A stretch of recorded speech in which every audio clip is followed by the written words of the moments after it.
কমিশনের এসআইআর পর্বে ভোটার কার্ডে excluded refer deleted list dated on 23/3/2026 কিংবা আপনার যে সাপ্লিমেন্টারি ডেট বেরিয়েছে সেই ডেট অনুযায়ী আপনার রেফার করা হয়েছে ডিলেটেড লিস্টে।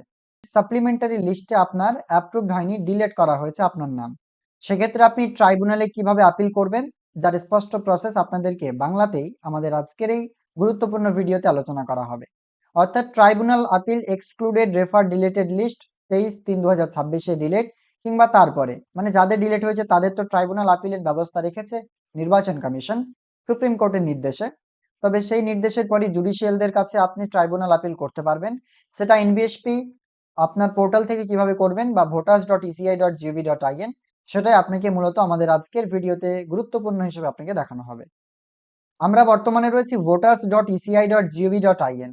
এই voters.eci.gov.in নির্বাচন কমিশনের অফিসিয়ালি ভোটার্সদের পোর্টাল। এটা কিন্তু সিইও পোর্টাল নয়, ডিরেক্টলি ভোটার সার্ভিসেস পোর্টাল। যে সমস্ত সিটিজেন অফ ইন্ডিয়া রয়েছে কিংবা নাগরিক রয়েছে তারা কিন্তু এই ভোটার কার্ডের অফিসিয়ালি ওয়েবসাইট থেকে সমস্ত কাজ করতে পারবেন। জাস্ট আমরা আপনাকে দেখাতে পারছি ভোটার সার্ভিসেস পোর্টাল থেকে একটি নতুন অপশন অ্যাড করা হয়েছে, সাবমিটেড আপিল ফর ইন্ডিভিজুয়াল, দিয়ে ব্র্যাকেট লেখা হয়েছে আন্ডার অ্যাডজুডিকেশন। অর্থাৎ আন্ডার অ্যাডজুডিকেশনে থাকা ইন্ডিভিজুয়াল কোনো একজন ব্যক্তি তিনি সাবমিট করতে পারবেন বা সাবমিট আপিল করতে পারবেন যারা অ্যাডজুডিকেশনের আন্ডারে রয়েছে। আর এই সাবমিট আপিলটা হচ্ছে হিয়ারিং এর সময়, এটা নয়, নিচেরটাতে আপনাকে ক্লিক করতে হবে। তো যদি দেখা যাচ্ছে আপনার নাম এভাবে ডিলেটেড লিস্ট ডেটেড এখানে দিয়ে আপনার নামকে ডিলিট করা হয়েছে নির্বাচন কমিশনের সাপ্লিমেন্টারি লিস্টে, সেক্ষেত্রে আপনি ট্রাইব্যুনাল আপিল করবার জন্য আপনাকে প্রথমে আসতে হবে এনভিএসপি পোর্টালে। এখানে সিম্পলি আপনি লিখবেন এনভিএসপি অফিসিয়ালি পোর্টাল, দেখতে পাবেন voters.eci.gov.in। এই অফিসিয়ালি পোর্টালে আপনি এন্টার করলে একদিকে পাবেন ফর্মস এবং ডান দিকে পাবেন সার্ভিসেস বলে সেকশন, যেখানে আপনি ভোটার ইলেকট্রাল রোল কিংবা register complain and share suggestion, track application status, book a call with BLO, submit appeal, EPIC download, submit appeal for individuals under adjudication এবং search your name in voter list থেকে শুরু করে আরো অন্যান্য কিছু।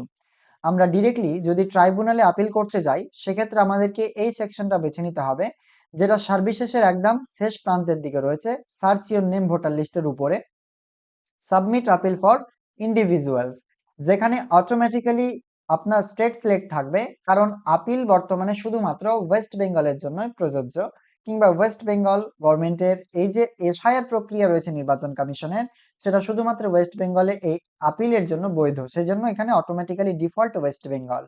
Inter epic against which appeal is being field, আপনি কোন ইপিকের অ্যাগেনস্টে আপনি আপিল করতে চাইছেন সেই ইপিক কার্ড নাম্বার আপনাকে বসাতে হবে। ইপিক হচ্ছে ভোটার কার্ড নাম্বার। তো এখানে আমরা ভোটার কার্ড নাম্বার বসে সার্চ অপশনে ক্লিক করব। যদি আপনার নাম না কেটে থাকে কিংবা বাতিল না হয়ে থাকে সাপ্লিমেন্টারি লিস্টে, সেক্ষেত্রে আপনার ইপিক নাম্বার দিলে কি দেখাবে সেটাও কিন্তু আপনারা দেখতে পাবেন। বলা হচ্ছে epic is not under adjudication, please use other appeal section. আমরা এই ভোটার দিলাম, সেটা কিন্তু লিগালি সবকিছু ঠিক রয়েছে, যোগ্য ভোটার। আমরা এবার যিনার আপিল করতে যাচ্ছি তিনার এখানে আমরা ইপিক নাম্বার বসিয়ে দিচ্ছি, দেন সার্চ অপশনে একবার ক্লিক করছি।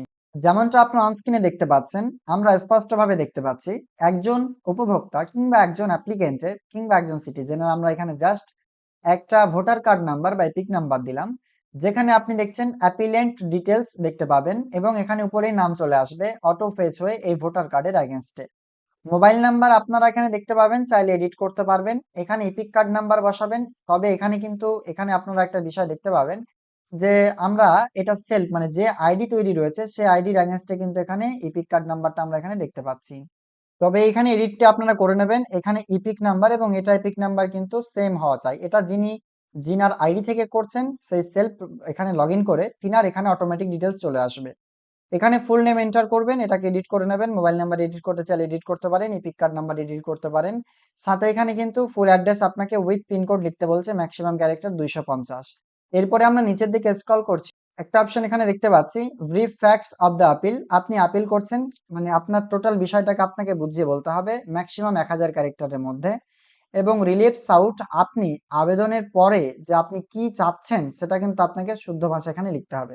অর্থাৎ এখানে এক্সাক্ট আপনার ফ্যাক্টটা আপনাকে বোঝাতে হবে এবং এখানে তিনাদের কাছে আবেদনের জন্য 500টা ক্যারেক্টার রয়েছে, সেটা ক্যারেক্টারের আন্ডারে আপনাকে লিখতে হবে। এন্টার প্লেস রয়েছে, এখানে আপনি আপনার জায়গা লিখবেন, গ্রামের নাম লিখলে হবে, দিয়ে সাবমিট অপশনে ক্লিক করবেন। তবে মাথায় রাখবেন কেয়ারফুলি এই যে আপিল রয়েছে তা কিন্তু আপনারা ফিল করবেন।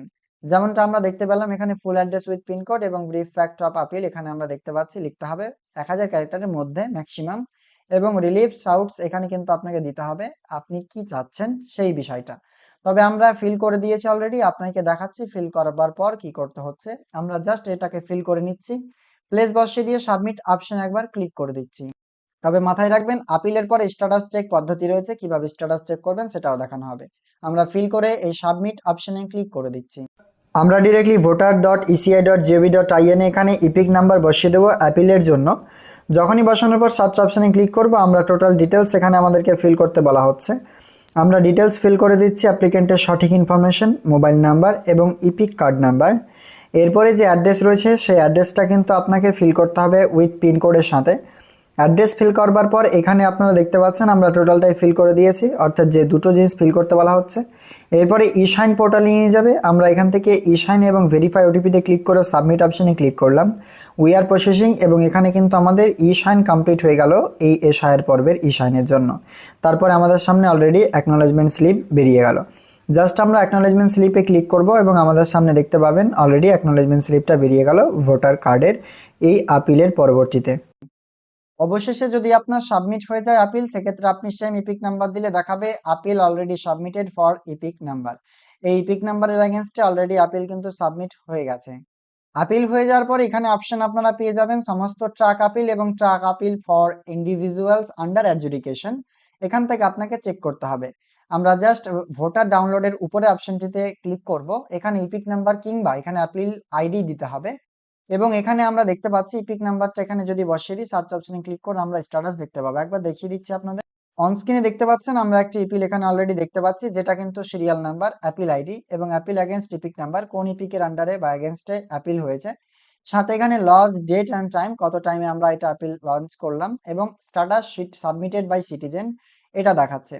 ভিউয়ে ক্লিক করলে আপনি কিন্তু এখানে আরো ডিটেলস দেখতে পাবেন। আমরা কি লিখলাম, অ্যাপিল আইডি আমরা এখানে দেখতে পাবো, অ্যাপিল এগেইনস্ট যে ভোটার নাম্বার বা ইপিক নাম্বার তাও দেখতে পাবো।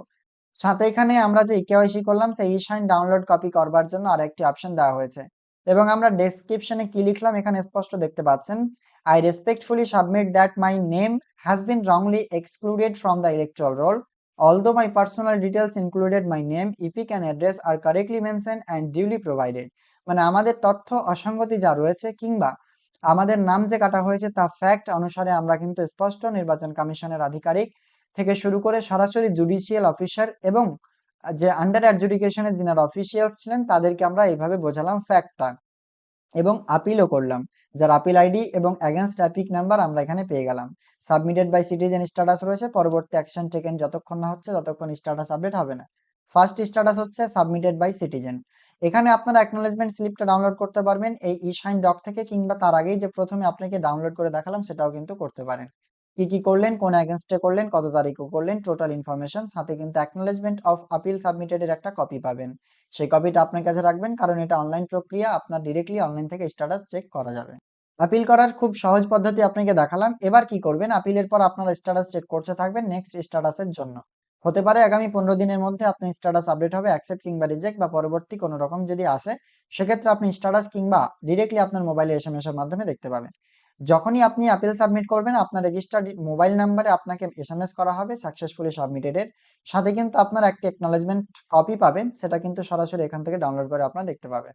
এই মুহূর্তে ভোটার সার্ভিসেস পোর্টালের অফিসিয়ালি পোর্টাল থেকে আপনারা এই সাবমিট আপিল ফর ইন্ডিভিজুয়ালের যে অপশনটি রয়েছে সেখান থেকে আপনারা করতে পারবেন, সাথে এখান থেকে আপনারা স্ট্যাটাস চেক করতে পারবেন, কোনো সমস্যা নেই। আপিল সংক্রান্ত কোনো রকম প্রশ্নের জন্য আপনারা ডিরেক্টলি কমেন্ট সেকশনে যোগাযোগ করতে পারেন। ভোটার সার্ভিসেস পোর্টালে যে আপনারা লগইন আইডি দিয়ে করবেন সেখানে ইপিক নাম্বারটা অবশ্যই এডিট করে নেবেন, নাহলে ভুল হয়ে যেতে পারে। অবশ্যই যিনার রয়েছে সঠিক তথ্য তিনি কিন্তু ফ্যাক্ট দিয়ে এবং আপিল করতে পারবেন জুডিশিয়ালস অফিসারদের কাছে, তাই অবশ্যই কিন্তু আপনারা এইভাবে আপিল করতে পারেন, কোনো সমস্যা নেই।